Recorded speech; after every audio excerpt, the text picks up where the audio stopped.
Muri iryo minsi Petero aregera Yesu amubaza ati, Mukama, mugenzanje ancumuyeko, nzomurekurira kangahe? Gushika ku ndwi. Yesu nawe ati, sinkubwiye gushika ku ndwi, ariko kugeza kuri 70 ku ndwi. Nico gituma ubwami bw'ijuru busa n'umwami yagomba kwishuza abasuku biwe.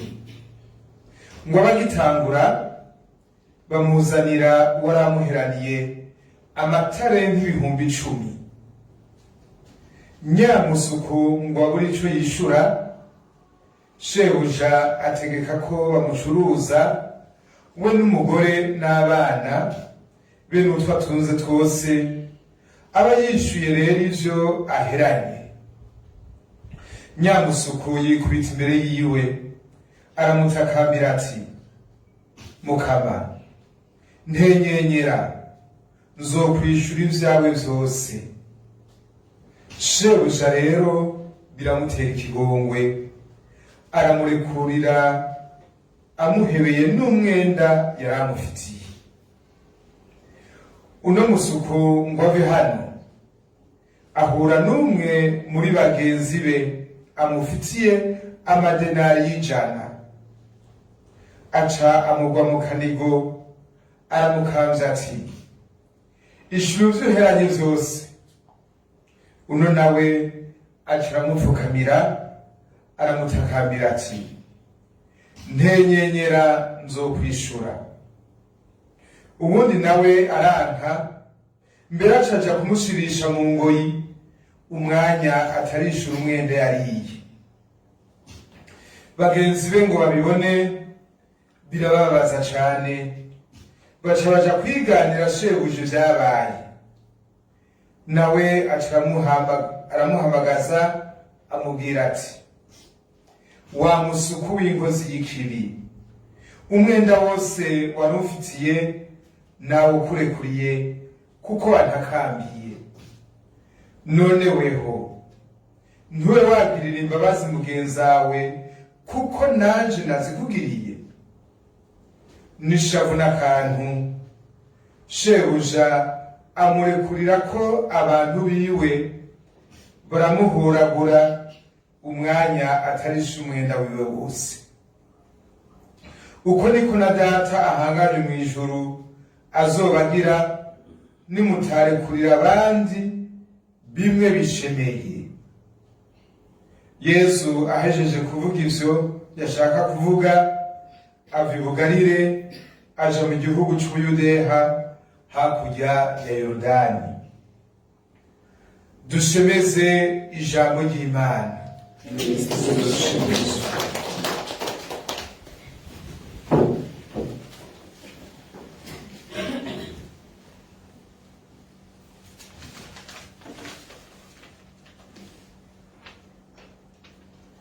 Shebuja rero bimutera ikigongwe, aramurekurira amuhebeye n'umwenda yaramufitiye. Bavukanye bakunzi b'Imana, turiko dusangira iyi misa, baba mwebwe mukoraniye muri iyi ngoro y'Imana, baba namwe mwese muriko mwisangira natwe mu mihingo itandukanye y'isi, mukumviriza ino samirizi y'umuvyeyi wacu Bikira Mariya iri mu Burundi.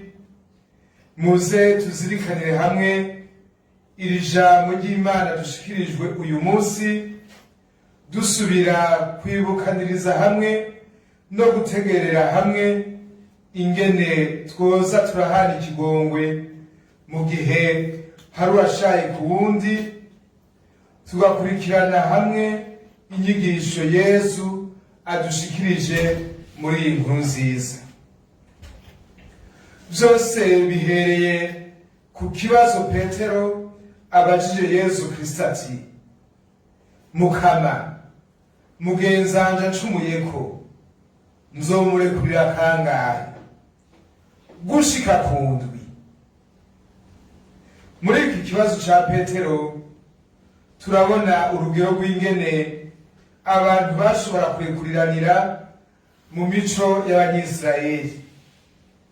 Bashika ku ndwi, umuntu umurekuriye rimwe kabiri gatatu ugashikana ku nshuro y'indwi, wabuhagije, wabushitse aho ikigongwe kigera, wabushitse aho kwihangana kugera. Ibirenze aho warashobora kucimana, mbere ugushaye ko ukamusubiriza mu ndumane bikwiye. Ibi rero ntivyari mu banyisirayeli gusa, naho ari ku ngero zitandukanye no mu bandi bantu vyariho. Nko mu Bufaransa mfashe uko babivuga, bagira bati rimwe ntaco, kabiri kararuhisha, ariko gatatu gashitse utaka ikibando. Une fois passe, deux fois lasse, trois fois casse. Ahumena umutwe nta bindi. Aha rero kuri kabiri vyarashoboka, ariko irya gatatu uwukosheshe yaca yibonerako. Ngaha iwacu mu Burundi hoho ntivyari vyoroshe, kuko tuvuga tuti kabiri karazigwa, bisigura ko urekuye rimwe biba biheze, ugacumura rimwe ukagirwa ikigongwe, usubiriye ubwa kabiri ntiwitege ikigongwe, ngaho uca wibonerako. Ngira ngo no mu bindi bihugu, mu yindi mico iri kw'isi, usanga ibintu nk'ivyo biriho. Kuri twese rero, ku kibazo ca kangahe umuntu yotanga ikigongwe, Yesu ntavuze ngo rimwe, kabiri, indwi canke kangahe. Abantu b'isi yose twese atubwiye ati rekure mudaharura, utange ikigongwe igihe cose umuntu azoba akugarutseko agusaba ikigongwe. Ibi niyo nsiguro y'ijambo yabaye inyishu ya Yesu ku kibazo Petero yarabajije. Yesu Kristo yishuye avuga ati sindakubwiye gushika ku ndwi, ariko kugeza kuri 70 ku ndwi. Aha niho ashaka ko natwe dushika. Aha ashaka ko dushika niko nawe atugirira ikigongwe. Imana iturekurira idaharura. Igihe cose tuyigarutseko dutakamba dusaba ikigongwe, iraturekurira. Natwe kurya Imana itugirira, kuba ariko natwe tubigirira abandi. Twebwe twese turiko turakurikirana inguka y'imisa. Mfate basi kuboba dukuze tumaze guhabwa isakamento ry'ikigongwe. Kangahe Imana imaze kukurekurira, kandi ukaba witeze ko nivyashika no mu nyuma izoguma ikurekurira. Ko Imana rero ikurekurira ubudahengeshanya, nawe rekura ubudahengeshanya. Waba ukosherejwe na benshi canke ari nurya yisubirije, gira ikigongwe udaharura. Nico Imana itwigishije. Twese rero ntituze dusubire rya jambo ngo aho kwihangana kugera nahashitse. Ushaka kuvuga iryo jambo uzogira uti nzokwihangana gushika gupfa, kuko kubera ko ikigongwe ari ikimenyetso c'urukundo. Urukundo nabwo Yesu akaba tubwira ati ntawurusha urukundo uwiguze abagenzi biwe. Tanga ikigongwe rero gushika ku musozo w'ubuzima bwawe, gushika gupfa. Aho niho uzoba uriko urigana Imana. Turekure tutaruha, tutarambirwa.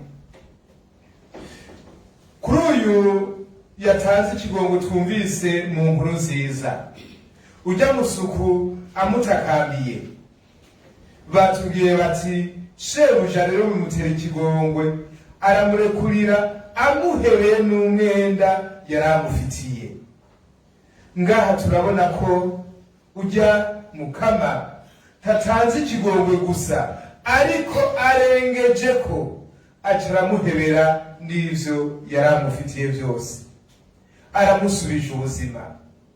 Natwe mu gihe dutanga ikigongwe ntitugarukirize ngaho gusa, tumenye no kugirira neza uwo twagiriye ikigongwe, kuko hari igihe ushobora gusanga bidushikira tukagira tuti narekuye, ubu rero uzoguma iwawe nanje nzoguma iwanje, ntihariho dusubira guhurira. Si uko bimeze. Gutanga ikigongwe urarekurira koko uwakugiriye nabi, ariko ugacuja mu nzira yo kumusubiza ubuzima umugirira neza, kugira ngo nawe abe umuntu arengereje uko yari asanzwe ameze. Bisigura ko ikigongwe kirema ubuzima bushasha. Iyo ntango shasha igaca iba intango yo kubaho umwe wese ari mu neza, yaba wari yarigeze gukosha canke yaba wari yarigeze kugirirwa nabi. Ngaha turavye ujya muntu ivyo yarekuriwe vyari ibintu atoshoboye gupfa yararishe, naho bomugurishije we n'abana biwe n'ivyiwe vyose ntiyopfuye yararishe. Ngaha natwe niho dushika tukibaza ati mbega mu buzima bwacu hoba hariho ikintu umuntu adashobora gutanga ko ikigongwe? Twese twibaze, ni igiki twogirirwa mu buzima ntidutange ikigongwe? Ni igiki twogirirwa? Kuko hari igihe tugira tuti ibi ni bisanzwe, aha ntaco, mugabo ushitse ngaha oya ntivyokunda. Aho bitokunda ni hehe? Kuko hari igihe ushobora gusanga dushira inzitizi aho dushobora gutanga ikigongwe, naho tugira tutashitse ngaha n'Imana irabizi nta kigongwe notanga, tukanayibeshera kuko ngo n'Imana irabizi. Ngaha abavukanyi kugira ngo tuhatore twokwibaza tuti ni igiki Imana itotugirirako ikigongwe? Ku Mana nta na kimwe twokora itotugirirako ikigongwe, mu gihe umuntu yemeye gupfukama imbere yayo akasaba ikigongwe. Nico gituma natwe atana kimwe mu buzima tutotangira ikigongwe. Mbega uwakwiciye umuntu wo mugirira ikigongwe neza nyine, kandi ikigongwe cuzuye. Kuko na Yesu Kristo murabe igihe yaragiye ashikane ku musaraba yagize ati dawe barekurire ntibazi ico bakora. Twese yaratugiriye ikigongwe, duserukiwe n'abari ko baramwica, yaratugiriye ikigongwe. Ibi rero na cane cane muri kino gihugu cacu dutegerezwa kuja mu nzira yo kurekuriranira vy'ukuri. Naho twiciraniye turategerezwa gutanga ikigongwe, eka no ku bindi bibi dushobora kuba twaragiriraniye, bishobora kuba biri mu mibano yacu, mu ngo zacu, mu buzima bwa misi yose. Nta na kimwe tutotangira ko ikigongwe, kuko n'Imana nta na kimwe itaturekurira mu gihe twemeye kwakira ikigongwe cayo. Ngaha rero ntihagire na kimwe dushira kuri inzitizi, turekure vyose ataco dusize inyuma, kuko mu gutanga ikigongwe twigana Imana, ni niko gusa n'Imana. Ikindi twokwibukanya mu gutanga ikigongwe, tureke rya jambo usanga umuntu yibukiriza. Umuntu agagushayako gatoyi ugaca vyose umenga birazutse n'ivyo muri kahise rwose, ngo urasubiye iryo jambo turireke. Wararekuye muri kahise, wararekuye, warakijije, warahejeje. Fata icyo kindi kije ko ari gishasha. Ntuce ufatanya n'ivyo muri kahise ngo urasuriye. Erega burya n'umuntu akosheje arashobora kuremerwa rwose n'ingene asubiye kugwa mu vyago vyo gusubira mu ivyo yari yigeze gukora. Nico gituma mu gihe turekura kahise tumaze kugashiramwo ikigongwe, kiba ikigongwe cuzuye. Kubu tugafata nka kubu, hakiza ikindi kiza kibico, mugabo ntiduce tuguma dufatanya n'ivyo twigeze kurekura.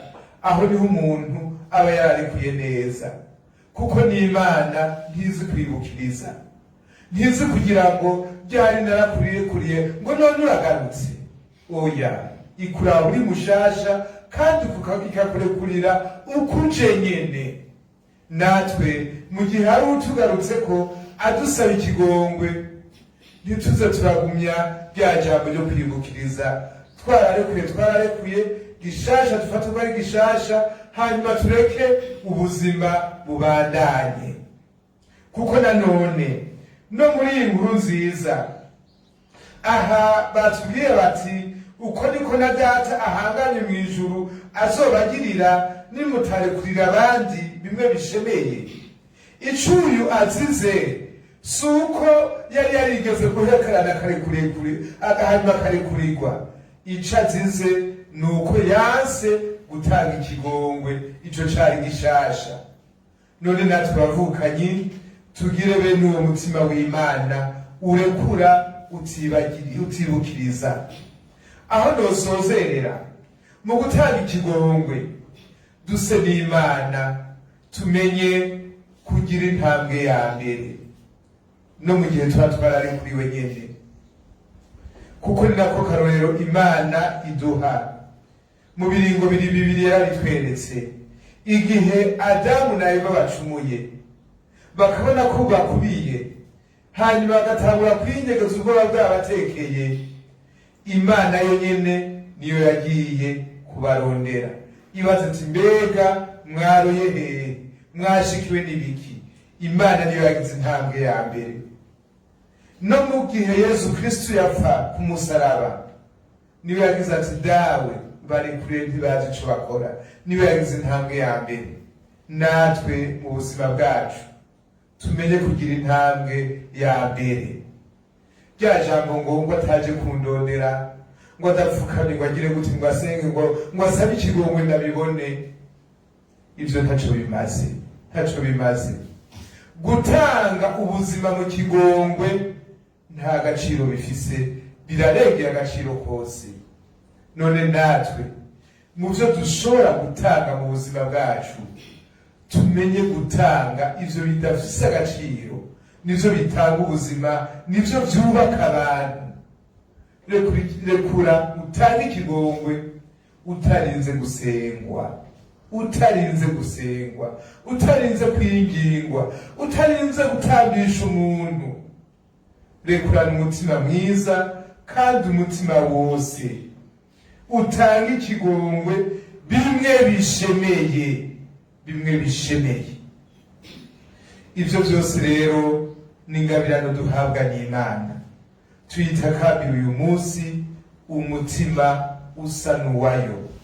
Dutange ikigongwe tudaharura, dutange ikigongwe bimwe bishemeye. Amen.